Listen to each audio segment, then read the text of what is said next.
Et ce truc-là, il est génial parce que derrière, quand on s'est trouvé soi-même, quand on s'est rencontré, quand on sait qui on est nous et qui on a envie d'être et à quel point c'est pas gravé dans le marbre, à quel point on peut changer quand on veut, etc., ça redonne de la liberté et du coup, le flou n'est plus vécu comme une douleur.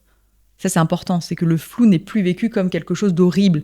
Il est vécu comme un moment de transition où on n'a plus l'impression de savoir qui on est, on a l'impression de s'être perdu en route. Bah ouais, c'est le but en fait. Quand tu te perds en route, c'est que t'es comme le homard qui est en train de sortir les crustacés là, qui sont en train de muer. Ils sortent de leur squelette tout dur, de leur carapace là. Et en fait, pendant quelques temps, ils sont tout mous là, le temps que ça se reconstruise. Bah voilà, ce moment-là, là, il est très inconfortable parce qu'on se sent paumé, perdu, vulnérable, mais il permet de mettre les jalons pour construire une vie qui nous ressemble.